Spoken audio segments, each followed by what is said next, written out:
सबसे पहले आपको बताएं, मुल्क के मुख्तलिफ हिस्सों में बारिशों का सिलसिला वक्फे वक्फे से जारी है। पेशावर, रावलपिंडी, इस्लामाबाद, गुजरात, टोबा टेक सिंह, डेरा इस्माइल खान और मुजफ्फराबाद समेत पंजाब, खैबर पख्तूनख्वा और बलोचिस्तान के मुख्तलिफ इलाकों में शदीद बारिशें जारी हैं। नशीबी इलाके ज़ेर-ए-आब आ गए, जबकि नदी नालों में भी तोग़यानी है। मुख्तलिफ हादसात में जाँ बहक अफराद की तादाद 16 तक पहुँच गई। मुतादिद अफराद जख्मी हो गए। मुजफ्फराबाद में शदीद बारिशों के बायस पहाड़ों पर लैंडस्लाइडिंग के बायस मुतादिद सड़कें भी बंद हो गई हैं।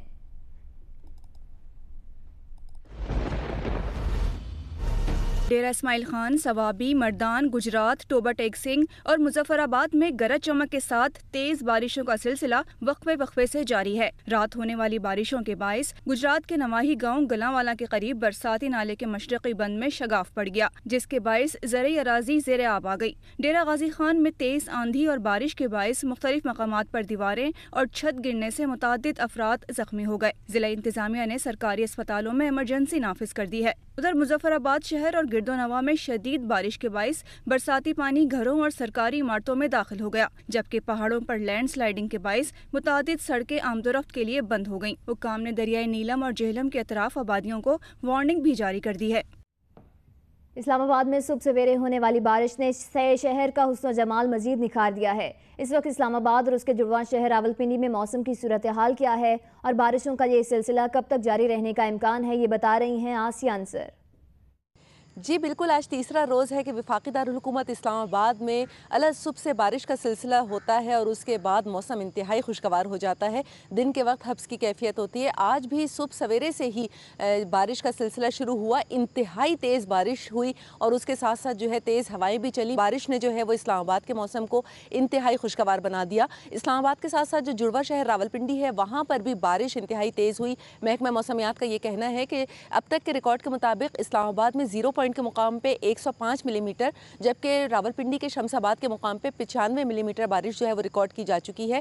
और उसके साथ साथ जो इस्लामाबाद की हम बात करें तो इस्लामाबाद क्योंकि एक प्लान्ट सिटी है तो नज़ारे बहुत अच्छे हो जाते हैं बारिश के बाद। हरियाली और सब्ज़ा धुल के निखर के इस्लामाबाद को एक पूरा अफसानवी मंजर जो है इस्लामाबाद पेश करने लगता है। जबकि रावलपिंडी में जो है वो अक्सर जो शिकायत आती हैं बारिश शुरू होते ही पानी खड़ा होने की और मुश्किलात बढ़ने की, वो अपनी जगह पे मौजूद हैं। महकमा मौसमियात का ये कहना है कि इस्लामाबाद में आज शाम भी जो है, आज शाम या रात गए बारिश दोबारा हो सकती है। कराची के मुख्तलिफ इलाकों में भी वक्फे वक्फे से हल्की बारिश का सिलसिला जारी है। कराची के इलाकों Safoora, university road, Gulshan Iqbal, federal B area, Karimabad, Liaquatabad में भी बारिश का सिलसिला जारी है। जबकि कोरंगी 2.5 नंबर में बारिश के बायस मकान की बोसीदा छत गिर गई। रेस्क्यू जराये के मुताबिक हादसे में खातून जाँ बहक जबकि 2 अफराद जख्मी भी हुए हैं। जाँ बहक खातून की शनाख्त नसरीन के नाम से हुई। इस वाक़े में खातून का बेटा और उनका पड़ोसी भी जख्मी हुए। पुलिस के मुताबिक घर की छत खस्ता हाल थी और बारिश के बायस गिर पड़ी।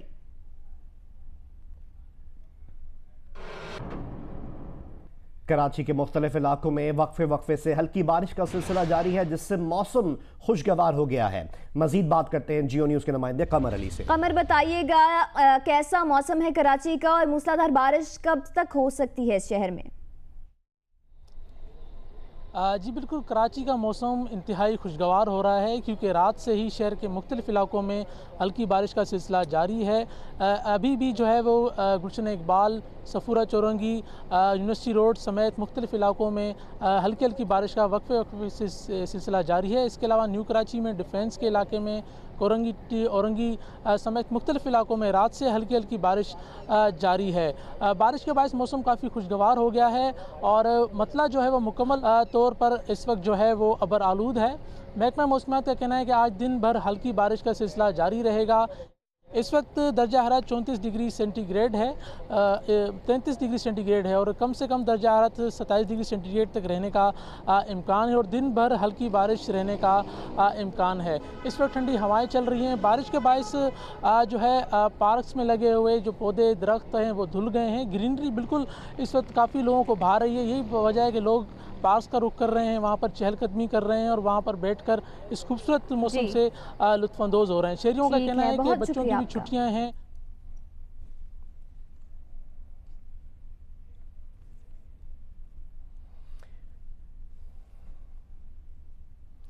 गुजरांवाला शहर और इसके गिरदोनवा में कल की बारिश के बाद आज भी मौसम अबर आलूद है। गुज़िश्ता रोज की बारिश का पानी बेशतर इलाकों में अब भी खड़ा है। ताज़ा तरीन सूरत हाल बता रहे हैं जियो न्यूज़ के नुमाइंदे उस्मान खलील।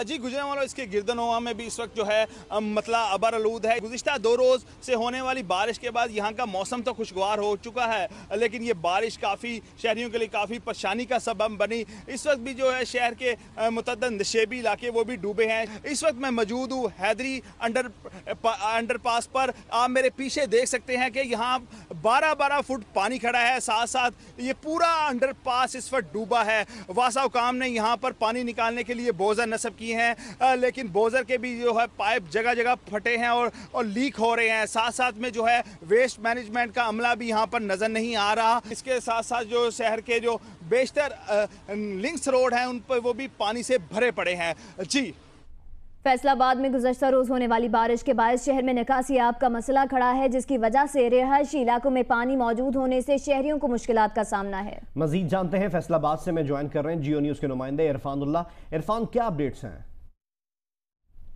जी, फैसलाबाद में जो गुज़श्ता रोज़ बारिश हुई है उसकी वजह से जो निकासी आपके मसाइल पैदा हुए थे अभी तक वो हल नहीं हो सके हैं। शहर के जो अहम और मेन शहराएँ हैं वो वहाँ से तो पानी निकाल दिया गया है, लेकिन जो रहायशी इलाके हैं वहाँ पर जो सूरत हाल है वो खासी अबतर है। अब तक बहुत सारे इलाका है, मदीना टाउन का इलाका है, सत्याना रोड का इलाका है, इसी तरह से गुलबर्ग का इलाका है, गुलाम अहमदाबाद के बहुत सारे इलाके हैं जहाँ पर पानी जो है अभी तक मौजूद है और वहाँ पर लोगों को घरों से निकलने में भी दुश्वारी का सामना करना पड़ा है। जबकि निकासी आपका सही ना होने की वजह से जितने भी ग्राउंड और जो खाली प्लॉट घरों के इर्द गिर्द वाक़ हैं वो तमाम के तमाम जो है इस वक्त चौड़ों की शक्ल इख्तियार कर चुके हैं। वहाँ पे भी कई फुट पानी खड़ा है और इस सिलसिले में जब वासा हुकाम से बात की गई है तो उनका ये कहना था कि जो बारिश थी वो 83 मिलीमीटर थी, जो कि बहुत ज़्यादा बारिश है।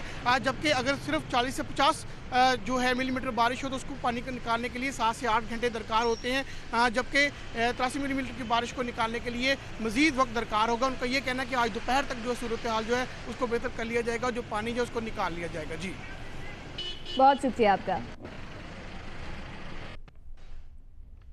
पेशावर और उसके गिरदोनवा में मानसून की पहली बारिश का सिलसिला जारी है। महकमा मौसमियात के मुताबिक पेशावर में 44 मिलीमीटर बारिश रिकॉर्ड की गई है। बारिश के बायस नशेबी इलाके ज़ेर-ए-आब आ गए, जबकि शहर में जगह जगह बारिश का पानी जमा है। शहरियों को परेशानी का सामना है। आपको अपडेट कर रहे हैं पेशावर शहर और गिरदोनवा में मानसून की पहली बारिश, और महकमा मौसमियात के मुताबिक पेशावर में 44 मिलीमीटर बारिश रिकॉर्ड की गई है और इस बारिश के बायस नशेबी इलाके ज़ेर-ए-आब आ गए, जिसकी वजह से शहरियों को परेशानी है।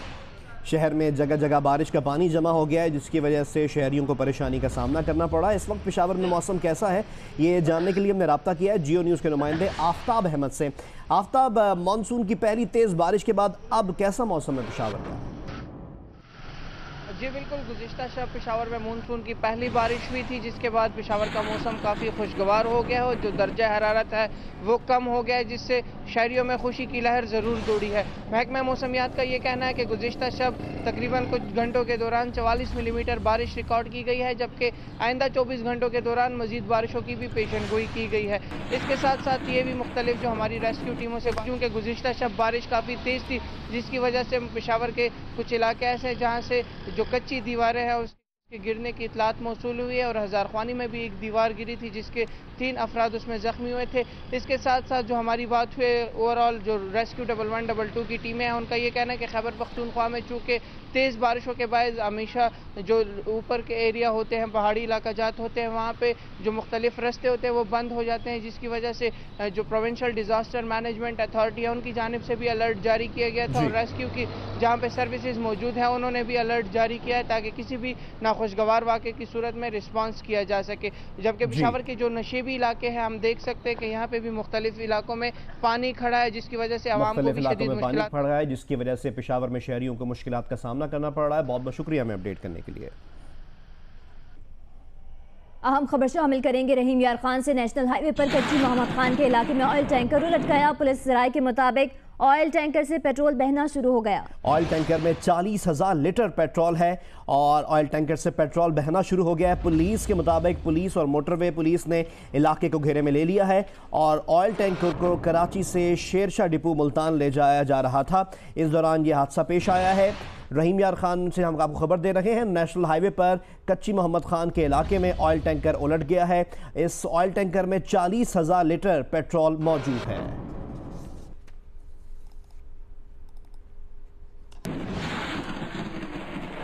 एक बार दोबारा बात करते हैं हालिया बारिशों की, जिसके बायस मुल्क के 2 बड़े आबी ज़खायर तरबेला और मंगला डैम भरने के करीब पहुंच गए हैं। बारिशों के बायस डैमों में पानी की सतह में तेजी से इजाफा हो रहा है। महकमा मौसमियात के मुताबिक 12 जुलाई को तरबेला डैम में पानी की सतह 1485 फीट रिकॉर्ड की गई, जबकि डैम में पानी जखीरा करने की हद 1550 फीट है, यानी डैम में मजीद पानी की गुंजाइश सिर्फ 65 फीट रह गई है। उधर मंगला डैम में पानी की सतह 1210 फीट तक पहुंच गई। मंगला डैम में पानी जखीरा करने की गुंजाइश 1242 फीट है।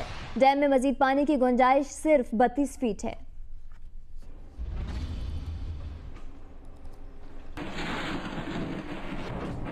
एबटाबाद में इंसानियत सोज वाकया पेश आया। बच्चे को गधे के साथ बांधकर इतना घसीटा गया कि बच्चे का दम ही निकल गया। डीपीओ एबटाबाद अशफाक अनवर के मुताबिक इंसानियत सोज वाकया थाना लोरा की हुदूद में पेश आया है। खेत में गधा जाने पर जिम्मेदार गुस्से में आ गया और इसने गधे के साथ आने वाले 8 साला बच्चा जो था, जिसका नाम मुदस्सिर बताया गया है, इसके हाथ गधे से बांधकर उसे मार मार कर भगाता रहा, जिसकी वजह से कमसिन बच्चा गधे के साथ घसीटते घसीटते दम तोड़ गया। खेत के मालिक मुलजिम मिस्कीन को गिरफ्तार करके थाना लोरा में कत्ल का मुकदमा दर्ज कर लिया गया है।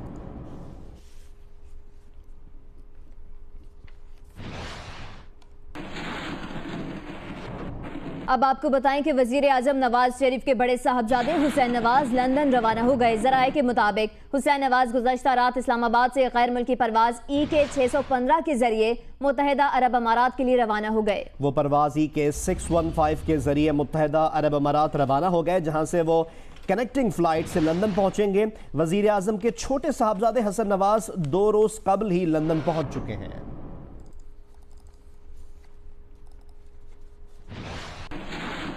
और अब जिक्र तहरीक इंसाफ के चेयरमैन इमरान खान का। इमरान खान ने अपने नए बयान में कहा है कि वजीर आजम पाकिस्तान होते हुए नवाज शरीफ का UAE का वर्क वीजा शर्मनाक है। नवाज शरीफ दुबई में ऑफशोर कंपनी के बोर्ड चेयरमैन रहे और कैपिटल FZE से 2014 तक माहाना तनख्वाह भी लेते रहे। नवाज शरीफ की नाअहली के लिए सिर्फ इतना ही काफी है।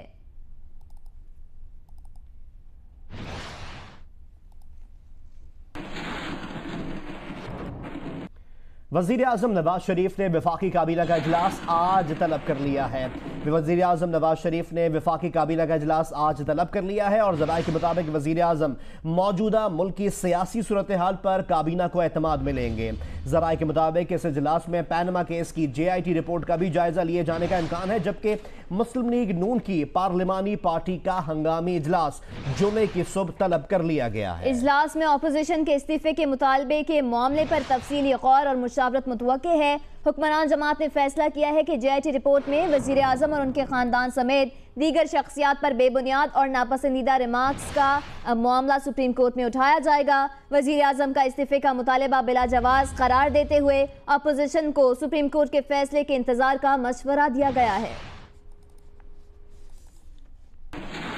ज़राए के मुताबिक वज़ीर आज़म मुल्क की सियासी सूरत हाल पर काबीना को एतमाद मिलेंगे। इजलास में पानामा केस की JIT रिपोर्ट का भी जायजा लिए जाने का इम्कान है। इजलास में मुल्क की माशी सूरत हाल का भी जायजा लिया जाएगा। वजारत खजाना के हुक्काम स्टॉक एक्सचेंज समेत मुल्क की माशी सूरत हाल पर ब्रीफिंग देंगे। वज़ीर आज़म ने मुस्लिम लीग नून की पार्लिमानी कमेटी का हंगामी इजलास जुमे की सुबह वज़ीर आज़म हाउस में तलब कर लिया है, जिसमें मौजूदा सियासी सूरत हाल और JIT रिपोर्ट से मुतालिक मुशावरत होगी। ज़राए का कहना है कि इजलास में JIT रिपोर्ट के हवाले से पार्टी हिकमत अमली समेत अपोजिशन की जानिब से इस्तीफे के मुतालबे के मामले पर तफसीली गौर और मुशावरत होगी। हुकूमती ज़राए का दावा है कि इजलास में पार्लिमानी पार्टी की तरफ से वज़ीर आज़म पर एतमाद के इजहार की करारदाद पेश किए जाने का इम्कान है। ज़राए के मुताबिक हुकूमत ने JIT में वज़ीर आज़म और उनके खानदान समेत दीगर शख्सियात पर बेबुनियाद और नापसंदीदा रिमार्क्स का मामला सुप्रीम कोर्ट में उठाने का भी फैसला किया है। नून लीग की क़यादत का मौक़िफ़ है कि JIT ने वज़ीर आज़म और उनके खानदान समेत दीगर शख्सियात के खिलाफ जो ज़बान इस्तेमाल की वो नाकाबिल कबूल है और उन्हें इसका इख्तियार किसी ने नहीं दिया। हुक्मरान जमात के इजलास में शुरा का कहना था कि अपोजिशन के इल्जामात और GIT की रिपोर्ट एक ही सिक्के के दो दागदार रुख हैं। इस्तीफे का मुतालबा बिला जवाज है। मरीम नवाज शरीफ का भी कहना है कि वजीर आजम इस्तीफा नहीं देंगे। वजीर आजम से इस्तीफे के लिए अपोजिशन जमातों के राब्तों का सिलसिला जारी है। तहरीक इंसाफ के शाह महमूद कुरैशी की MQM के फारूक सत्तार से मुलाकात। शाह महमूद कुरैशी ने कहा कि MQM कौमी असम्बली का इजलास बुलाने की रिक्वेजिशन पर हमसे मुत्तफिक है। फारूक सत्तार बोले, नवाज शरीफ को इस्तीफा दे देना चाहिए। पीपल्स पार्टी की शहरी रहमान और एतजाज अहसन ने भी मुतालबा किया है कि निजाम को बचाने के लिए नवाज शरीफ को जाना होगा। ऑपोजिशन सियासी जमातों का वजीर आजम से इस्तीफे का मुतालबा जोर पकड़ता जा रहा है। कायद हिज़्ब इख्तिलाफ खुर्शीद शाह के बाद तहरीक इंसाफ के शाह महमूद कुरैशी ने MQM पाकिस्तान के सरबरा फारूक सत्तार से मुलाकात की। शाह महमूद कुरैशी ने कहा है MQM कौमी असम्बली का इजलास बुलाने की रिक्वेजिशन पर हमसे मुत्तफिक है। फारूक सत्तार कहते हैं कि नवाज शरीफ को इस्तीफा दे देना चाहिए। हमने एक रास्ता दिखाया है कि हाई मॉरल ग्राउंड का तकाजा है और अखलाकी बुनियादों पर उनके पास जवाज़ नहीं है कि वो वज़ीर आज़म रहे। लिहाजा हमने भी इस मरतबा मशवरा नहीं दिया बल्कि मुतालबा किया है कि वज़ीर आज़म को अब इस्तीफ़ा दे देना चाहिए। उधर पाकिस्तान पीपल्स पार्टी का कहना है कि निजाम को बचाने के लिए नवाज शरीफ को जाना होगा। शहरी रहमान ने कहा कि हुकूमत से पीपल्स पार्टी का कोई बैकडोर राबता नहीं है। पीपल्स पार्टी का बहुत वाज़ेह मौक़िफ़ है।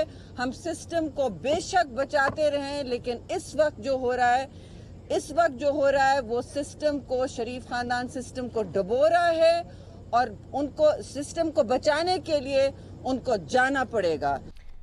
मुस्लिम लीग नून के रहनुमा राना सनाउल्लाह कहते हैं इस्तीफे के मामले पर अपोजिशन इकट्ठी नहीं हुई, इकट्ठी की गई है। प्रोग्राम आपस की बात के मेजबान मुनीर फारूक से गुफ्तगू में कहा कि JIT की चार्जशीट का स्क्रिप्ट धरना 1 के आगाज से पहले लिखना शुरू किया गया। चार्जशीट अब 4 साल में मुकम्मल हुई है। ये मामला सुप्रीम कोर्ट में सामने लाएंगे। अदालत ने जो भी फैसला किया उस पर अमल करेंगे। साजिश करने वाले का नाम ले सकता हूं लेकिन पार्टी पॉलिसी नहीं। पीपल्स पार्टी के रहनुमा फैसल करीम कुंडी कहते हैं हमें इकट्ठा नहीं किया जा रहा। पीपल्स पार्टी ने खुद फैसला किया। धरना 1 में हुकूमत का साथ देने को हमसे किसी ने नहीं कहा था। उन्होंने कहा कि नून लीग कौम को बताए कि कौन स्क्रिप्ट लिख रहा है। बात सादिक और अमीन से आगे निकल चुकी है, अब 62-63 पर आ गई है। जियो न्यूज के प्रोग्राम आपस की बात में गुफ्तगू करते हुए राना सनाउल्लाह ने कहा कि अपोजिशन इकट्ठी नहीं हुई, की जा रही है। JIT वो चार्जशीट है जो धरना 1 के आगाज से पहले लिखी गई। उन्होंने कहा कि साजिश करने वालों का नाम जानते हैं लेकिन नाम बताने की पार्टी पॉलिसी नहीं। आपने कहा कि इकट्ठी हो गई है, ये मेरा ख्याल है इकट्ठी की गई है। किसने की है? आप मतलब बरा जिसने भी की है। देखिए ये वो चार्जशीट है जो धरना नंबर 1 के शुरू होने से पहले जो है वो स्क्रिप्ट लिखा गया था। ये चार्जशीट तैयार हुई थी। अगर उस वक्त जो है वो इनका दाव चल जाता तो ये वो चार्जशीट है जो हमारे ऊपर लगनी थी, लेकिन उस वक्त जो है वो काम नहीं बन सका। तो ये फिर उस वक्त से कंपाइल होती जो है अब ये जो है ये JIT की रिपोर्ट बन के सामने आई। अगर सुप्रीम कोर्ट ने इस रिपोर्ट की बुनियाद के ऊपर फैसला हमारे हक में किया, हमें तस्लीम होगा। खिलाफ किया, हम उसको ऑनर करेंगे। आपस की बात में ही बात करते हुए फैसल करीम कुंडी ने कहा कि JIT पर पीपल्स पार्टी का मौजूदा मौक़िफ़ उसका अपना फैसला है। किसी ने नहीं कहा। पाकिस्तान पीपल्स पार्टी की मीटिंग हुई है और डेफिनेटली उसमें फैसला हमने किया है कि कोई हमें इकट्ठा नहीं किया जा रहा। आप मुझे बताएं कि जब पहला धरना था और हम एक पॉइंट पे, और वो PTI को उसका गलत पॉइंट था, हम इनके साथ खड़े थे, हमें किसी ने कहा कि इनके साथ खड़े हो जाओ? क्या हमें उधर भी किसी ने इकट्ठा किया था? चेयरमैन तहरीक इंसाफ इमरान खान ने वजीर आला शहबाज शरीफ के खिलाफ रेफरेंस दायर करने की मंजूरी दे दी। रेफरेंस लाहौर हाई कोर्ट में दायर किया जाएगा। तहरीक इंसाफ के मुताबिक इमरान खान से मुलाकात में बाबर अवान ने शहबाज शरीफ के खिलाफ रेफरेंस पर ब्रीफिंग दी। बाबर अवान ने बताया कि शहबाज शरीफ की नाअहली के लिए रेफरेंस में ठोस मवाद मौजूद है। इमरान खान से अवामी मुस्लिम लीग के सरबराह शेख रशीद ने बनी गाला में मुलाकात की, जिसमें JIT रिपोर्ट के बाद की सूरत हाल, जावेद हाशमी की प्रेस कॉन्फ्रेंस और अपोजिशन जमातों से राब्तों पर बातचीत की गई।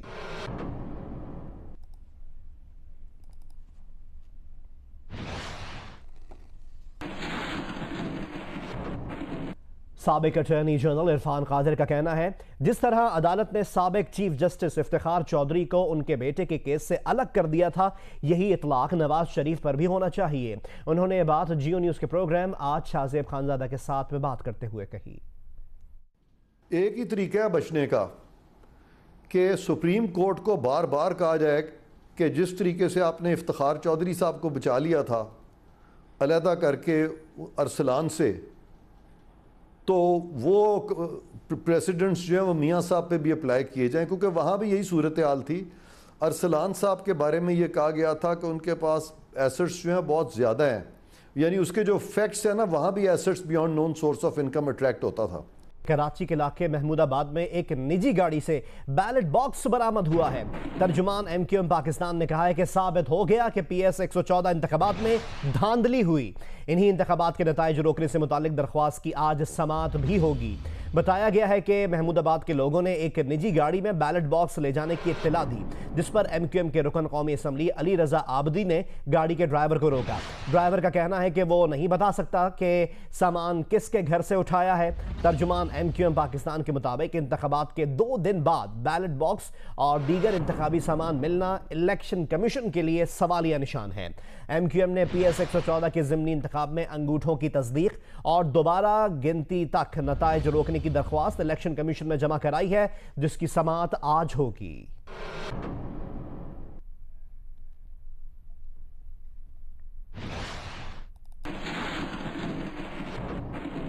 कराची में बैलेट बॉक्स 60 रुपए में मिलता है और कबाड़िए बेचते फिर रहे हैं।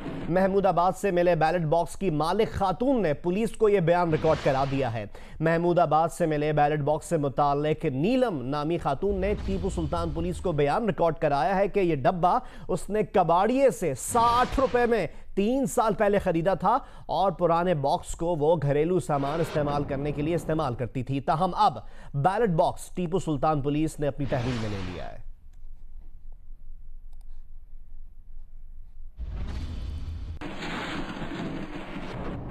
कराची से ही दीगर खबरें शामिल करें और आपको बताएं कि कानून नाफिज करने वाले इदारों की लियारी में कार्रवाई और पुलिस के मुताबिक इत्तलात हैं कि इस दौरान 2 मुल्जिमान को गिरफ्तार किया गया है। कराची ही में मुबीना टाउन में पुलिस ने कार्रवाई करते हुए 2 मनशियात फरोशों जिनके नाम अफजल और फैसल बताए गए हैं, इनको गिरफ्तार कर लिया। कराची में गुलिस्तान जौहर ब्लॉक 9 में डकैती के दौरान मज़ाहमत पर फायरिंग से एक शख्स जख्मी हो गया। SP गुलशन के मुताबिक इलाका मकीनों ने एक मुलजिम को पकड़ लिया था, जिसको तशद्दुद के बाद पुलिस के हवाले कर दिया गया है। शाह फैसल कॉलोनी में दिन दहाड़े लूटमार की एक CCTV वीडियो जियो न्यूज़ ने हासिल कर ली है, जो आप देख भी सकते हैं। 4 मुल्जिमान हैं जो दुकान से नकदी और मोबाइल फ़ोन लूटते और बाहर लोगों को लूटते देखे जा सकते हैं। CCTV वीडियो में एक मुल्जिम हेलमेट पहने नजर आ रहा है। इस डकैती की वारदात ये जो बताई जा रही है 3 रोज कबल हुई है। कराची ही से हम आपको अपडेट कर रहे हैं। गुलिस्तान जौहर ब्लॉक 13 में खातून ने मुबैना खुदकुशी कर ली। रेस्क्यू जरा ये कंफर्म भी कर रहे हैं।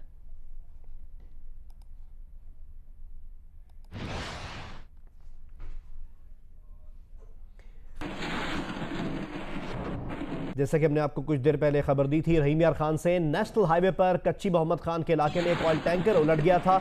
इसकी फुटेज इस वक्त आप देख सकते हैं। इस ऑयल टैंकर से पेट्रोल बहना शुरू हो गया था और इत्तलाते हैं कि इस ऑयल टैंकर में 40,000 लीटर पेट्रोल मौजूद है।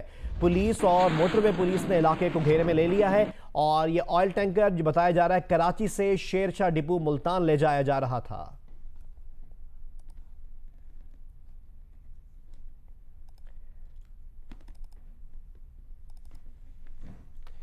गुजरात में गुज़िश्ता रोज़ से वक्फे से बारिश का सिलसिला जारी है। बारिश के बायस मुतादिद ज़रे अराज़ी ज़ेर आब आ गई है। मज़ीद सूरत हाल बता रहे हैं जियो न्यूज़ के नुमाइंदे राजा रियाज रासिख। गुज़श्ता 24 घंटों में जो बारिश का ये सिलसिला गुजरात में जारी रहा है, इससे नदी नालों में तुगयानी का जो वो हुई है और गुजरात शहर के जो गलियाँ और सड़कें हैं वो भी तुगयानी से नदी नालों से कम नहीं थे। जो तो दफ्तरों में और दूसरे अदारों में जो 3-3 फुट तक पानी रहा है, जिससे अदारों में हाजिरी भी कम रही है। और इस वक्त जो हाजी नासिर मेयर ने जो है वो गुजरात शहर की सड़कों को काफ़ी हद तक खाली कर दिया और कुछ सड़कें अभी तक मौजूद हैं, लेकिन बारिश का ये सिलसिला जारी है। जो महकमा मौसमियात के मुताबिक आइंदा 24 घंटे तक ये बारिश का सिलसिला जारी रहेगा, जिससे मज़ीद खदशात हैं कि तुगयानी हो सकती है नदी नालों में। जी, जिला बदीन का शुमार मुल्क में चावल की काश्त के लिहाज से अहम जिले में किया जाता है। इन दिनों इलाके में बड़े पैमाने पर चावल की काश्त का आगाज हो चुका है। हनीफ जई की रिपोर्ट देखते हैं। जमीन के सीने पर सख्त मेहनत और मुशक्कत के जरिए धान का तिनका बोने वाले ये काश्तकार दरअसल अपने मुस्तकबिल की उम्मीद काश्त कर रहे हैं। क्या ख्वातीन, क्या मर्द और क्या बच्चे, सभी अपने हिस्से का काम करके चावल की काश्त में मगन हैं। बदीन जिले की ये चावल की फसल जो सबसे बड़ी फसल है, ये जो है ना लाखों एकड़ में लगाते हैं। आबादगार तंजीमों के मुताबिक जिला बदीन में 12 लाख एकड़ अराजी पर चावल की फसल काश्त की जाती है और यहाँ जो अजनास काश्त की जाती हैं इनमें गांजा और एरी 6 की देसी अजनास समेत हाईब्रिड का मोटा चावल शामिल है। काश्तकारों का कहना है कि उनके और ज़रूरी शोबे के इस्तेहकाम के लिए फसल की माकूल कीमत पर खरीदो फरोख्त ज़रूरी है। कैमरामैन मकबूल अहमद के साथ मोहम्मद हनीफ जई, जियो न्यूज़, बदीन। मानसहरा के तफरीही मुकाम नारान में कमरों के किराए बढ़े तो सयाहों को सहूलत फराहम करने के लिए रास्ते में छोटे छोटे टेंट विलेज का कारोबार चमक उठा है। इस बारे में मजीद बता रहे हैं कौसर सलीम बंगश। जिला मानसहरा के तफरीही मकाम नारान में जब से होटल के मालिकान ने अपने कमरों के किरायों में होशरुबा इजाफे किए हैं, वादी कागान में जितने छोटे छोटे पिकनिक स्पॉट्स थे वहाँ पे मकामी लोगों ने छोटे छोटे टेंट विलेजेस कायम करके उनको अल्लाह ताला ने एक वसीला कारोबार का मुहैया कर दिया है और ये यहाँ पे 500 से लेकर 1000 रुपये पर नाइट ये इसका किराया वसूल करते हैं। यहाँ पे ठहरने वाले सयाहों का कहना है कि उन्हें ये फ़ायदा है कि वो नारान में अगर 20,000 रुपये का या 10,000 रुपये का कमरा लेते हैं तो अगर उनको 1000 या 1500 में या 2000 रुपये में पूरा एक टेंट मिल जाता है तो उनको इसका फ़ायदा भी है और वो इसको नेचुरल माहौल को इंजॉय भी बहुत ज़्यादा करते हैं।